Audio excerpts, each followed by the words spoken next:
Hello everyone and welcome to today's video. Today I'm going to be reviewing a new cutting mat for the ScanNCut that I got from Temu. You can also get cutting mats for other machines as well. As you can see, there isn't much to tell between this one and an original brother mat. It would be interesting to see if you notice any differences that I haven't. First of all, let's take it out of the plastic wrap that it comes in. At first glance, the mat looks almost identical to the brother's mat for the ScanNCut. There are minimal differences between the two mats.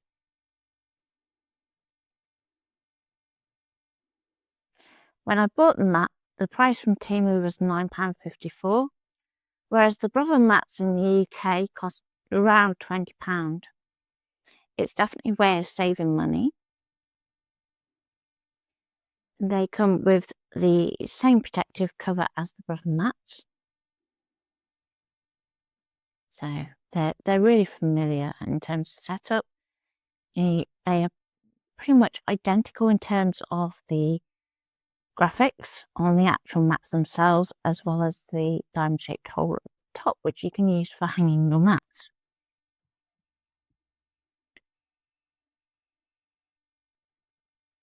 The mat is a standard tack mat.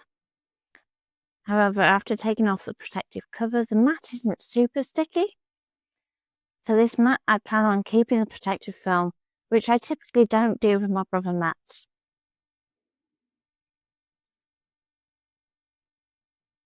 It will take time to know the real integrity of the mat as to how long it will last, how long the cuts will actually take to make the surface not stick anymore, and also in terms of cleaning as well, how like the brother mats they are, or if they're more like the artist sticks that just prefer you to use the bare minimum of cleaning products. You have all the measurements across the top and down the sides that you would expect to see on your cutting mat, as well as the grid across the mat itself. The material of the mat is pretty similar to the brother mat, so it's not got the super thickness that you associate with the artist sticks mats, for instance.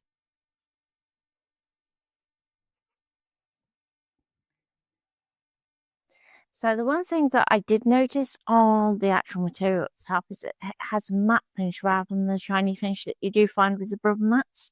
So I think, if anything, it's actually going to be able to feed through the rollers better. Now, what I would say is with any brand new mat is just be very aware of how tacky the mat is itself. Particularly with standard tack mats, you can always tap off some of that initial stick with an old t-shirt. What I'm going to do is just not press down. So yeah, definitely don't press down on this card. You want to try and get it as straight as possible first time so that you're not having to peel. And then you can carry on as normal. So what I'm going to do is set up a design in the ScanNCut using the foil quill USB from Amy Tangerine, and have a backing paper that we can actually draw onto our 12 by 12. So the card that I'm using is by Astrodesigns, and if you're familiar with Nina cardstock, it's by the same people. And I'm going to be using an Arteza Inconic fine liner for doing the drawing. So this has a triangular barrel, so it is going to fit better in the 3D thumbprints pen holder rather than the brother pen holder. So that's just something to bear in mind. And it's all down to how it actually holds the pen. So we're going to be working in yellow so that we can colour over the top of our design without having like the harsh black outlines bleed or anything like that. And I'm going to be testing the material out with a few different colouring materials so I can prepare for that ahead. So you want to start by unscrewing the top of your pen holder so that it is just at the very edge of the screw thread. We have a guide, And inside that guide, you'll find there's a little circle, and that's where your pen nib is going to sit. Now, if you're using a yellow pen like what I'm doing here, you're going to want to give it a little clean with a baby wipe. So I just do that very quickly off camera. And you want it so that no ink is transferring to that baby wipe when you're cleaning. Going to pop the guide back onto our pen holder. Take the cap off the pen. Slot it in through the top. And then we want to push it right through so that it goes through that centre whole section. So it's very easy with a pen like a fine liner for it to go off slightly. So you want to make sure that it's going straight through the centre, and then our drawing will be nice and accurate. And then that pen nib goes through to actually touch the guide. And once it's in, then you can tighten up that top screw thread. And I'm just putting a little pressure onto the back of the pen so it doesn't slip back out as I'm tightening. Waggle your guide and you should feel a little grating just as it's passing over that nib, and then we know it is in the right place. As we're working with a lighter colour, just scribble that pen onto some scrap paper just to clean off any ink residue that may have transferred. Even though we've cleaned it, it's not always perfect. And then you have 2 lines on the back of the pen holder, and those 2 lines go to the back of the carriage in your ScanNCut. And then we can draw.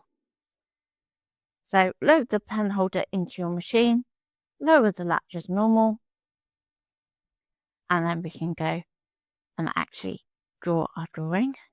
So we're going to load the mat, and on loading, it loads first time absolutely fine. The rollers pick it up really well, and there's no kind of sagging. So we're going to go OK. Please select and draw. And we're going to set our pressure. Now, because I'm using a fibre tip fine liner, I wanted to use the minimum amount of pressure possible to get that consistent drawing line.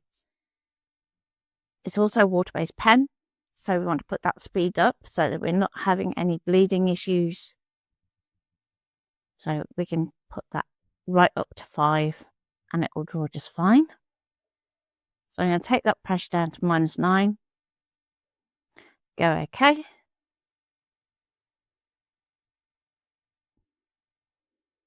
And then we can start the draw. Sometimes you'll find that some of the models come up with a little issue with the pen holder that say attach appropriate holder. Just go OK, back, start again, and it will go through the second time just fine. Now, drawing does take a little bit of time, so I'm going to skip this little bit. But what you want to be doing as we're kind of processing this is just making sure that it's drawing. And if you're not happy that it's drawing, you're going to pause, quit drawing, and then you can go back into draw, set your pressure a little higher. So I think go to -6 in the end. And then try again. It's going to throw the same issue, but that's fine. Just deal with it the same way. And sometimes what you might find, if you haven't got your pressure quite high enough, you might find some spots draw and others don't. So what you want to do in that case is just pause, then go to your settings and just up that pressure a little bit, and then continue. What you don't want to do is draw back over something you've already drawn, just because you can find, particularly with fine liners, that sometimes they start to pill, which is where fibres of the paper start to lift, and that's the last thing that we want to happen in our cutter. Okay, so I've done my drawing, and now what I've done is I've applied one of the multi-frame designs from the machine itself, and I've resized that so that it's as big as it can go onto my 12 by 12 sheet. So it has a solid cut line around the outside and then little rectangles that are on the inside. We're going to go OK, please select and cut. And I pretty much left my cut settings as I would normally use for a brother mat. So go start. Now, if you're used to moving between an SDX and a brother mat, you'll know that the pressure does vary between them. If you feel more comfortable doing it auto, do it auto, but just be aware that you can sometimes find a little bit more marking on the mat. So now it's time for the true test of the mat, and we're going to remove our material. First of all, you want to check that everything is cut, and the outside line is actually quite fine in some places. So what you may find is that actually you're better off transferring it over the back and peeling it away from the card rather than trying to pull the card away from the mat. But it really is up to you as an individual and down to the material itself as to what it will handle. So with this outside piece, I'm going to remove it this way first. So you can see that because it doesn't matter how this comes off, we can kind of be a bit rougher with it and just kind of pull it away from the mat.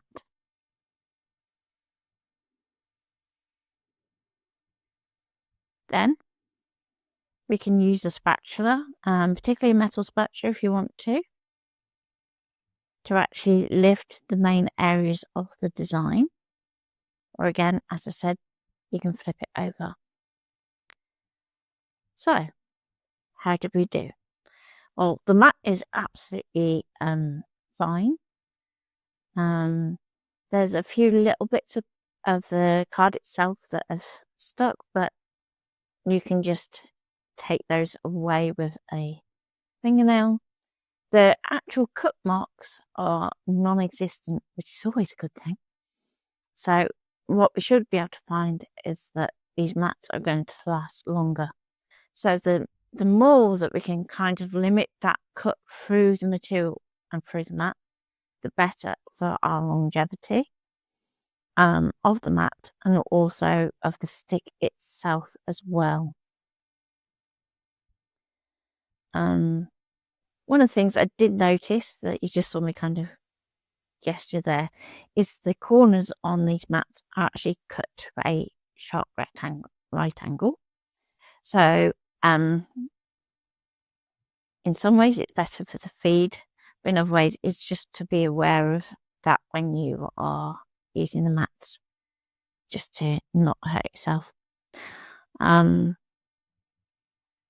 from that, it's a very good mat. It worked actually better than I expected. What I would say in terms of personal financial safety is just to use a method of payment that you can control and is safe. So for instance, when we ordered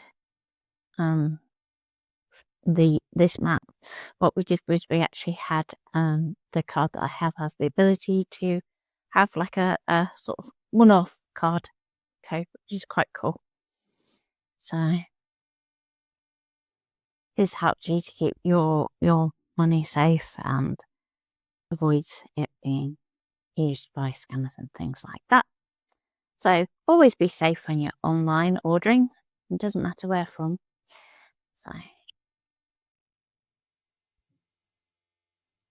and just replace your protective sheet.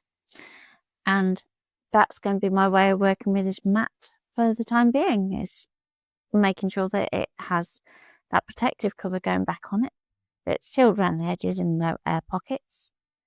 And then we've created these little panels of little lemony delights that you probably can't quite see at the moment, but in the next video you're going to see what I do with these. So thank you for watching, and come join me for a touch of scrapbooking with these panels. Thanks for watching, and bye for now.